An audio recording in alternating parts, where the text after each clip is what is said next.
From this to this, dual cake or 2-in-1 cake po tayo for today's video para po ito sa mga mommies and daddies out there na practical kagaya ko, especially sa may mga babies na magse-celebrate ng first birthday at binyag at the same time. So, di ba usong-uso na po ngayon yan, yung pinagsasabay yung first birthday at saka binyag. For me, practically ay okay na okay nga siya kasi nga isahang gastos na nga lang. Ayaw mo pa noon na blessed na si baby dahil nabinyagan siya at the same time birthday pa niya. O, di ba, double celebration. At saka sa panahon natin ngayon, kailangan talaga natin mag-budget dahil nga sobrang taas na ng mga bilihin. At alam nyo ba, hindi ko alam kung ako lang to ha, kapag nabarihan yung 500 mo, parang 100 na lang, ang bilis talagang maglaho. Anyways mga kananay cakes, ang flavor ng ating cake ay moist strawberry and moist chocolate cake. And then ayan, inayos natin ng kaunti yung ating cake kasi nga tumatabingi siya. At i-flex ko lang po sa inyo yung aking kamay na walang gloves, pero don't worry, malinis po yan dahil every minute po ay naguhugas ako dyan.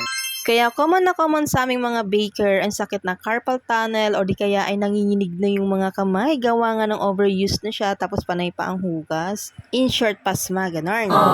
Ito po palang ating ginagawa ay double barrel cake kung tawagin. Ito po ay two-tiered cake na same size lang po ang size ng kanyang bottom tier at yung top tier. So, bali ang size nito ay 6 inches in diameter by 12 inches naman po yung height niya. Alam niyo mga kananay cakes, may nag-comment nga na meron silang pasit kanto na nakita. Kayo ba nakita nyo rin? Saan kaya yung pasit kanto tinutukoy nila? Tapos bumili ako ng rice paper dito mga kananay cakes kasi gagamitin ko pang design dito sa ating cake. Kasi po ganito sana yung magiging peg niya. O diba ang ganda ng inspo natin pero plain white lang kasi nga pambinya. Ang naging problema ko naman ay hindi ko siya na-check na mali pala yung rice paper na nabili ko. Dapat pala yung isang klase yung wrapper yung ginagamit sa mangkok ani salad. Dapat ayon. Ito kasi nabili ko is yung sheet type siya na parang yung texture niya is wax paper ganon pero kain siya. Tapos ayan, pinushtre ko pa rin siya kasi nagbabakasakali ako na baka mag-work naman ito kasi parehas namang rice paper, diba? So ganito lang naman yung process ng rice paper kapag gagawin mo siyang topper. So kailangan mo siyang basain sa tubig tapos patuyuin, i-air dry o di kaya i-bake mo sa oven para mabilis matuyo, di ba? Same method ginawa ko pero ang ending na natuyo siya, papel pa rin talaga yung texture niya. Kaya ayan, nilubayan ko na at nag-isip ako kung ano yung magandang design. Actually mga kananay, explanado naman talaga kung ano magiging outcome ng cake ng anak ko. Kaya lang naging problema ko lang talaga itong rice paper dahil mali nga yung naibigay sa akin ng tindera o nanisip pa, di ba? Yung pagkakamali ko lang talaga ay hindi ko nga nabili ng advance yung rice paper dahil nga sunod-sunod yung order sa atin na malalaki yung cake. Siyempre, ano yung unahin natin, edi yung order, di ba?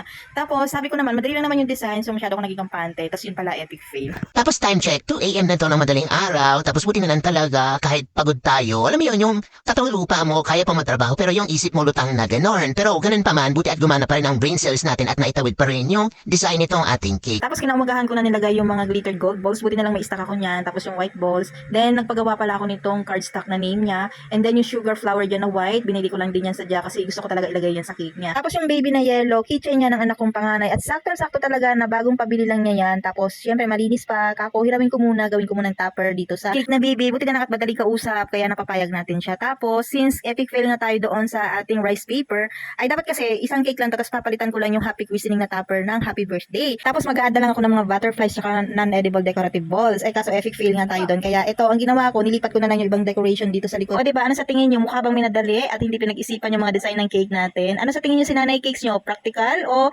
talagang kuripot lang? Ang hirap din kasi doble ng cake. Kasi bukod sa mahal na yung ingredients, malaking cake na ito, kaya 1 to sawa na sila dyan. Cake nga pala ito ng bunso kong anak na si Dear Gina na nag-celebrate ng kanyang baptismal at first birthday.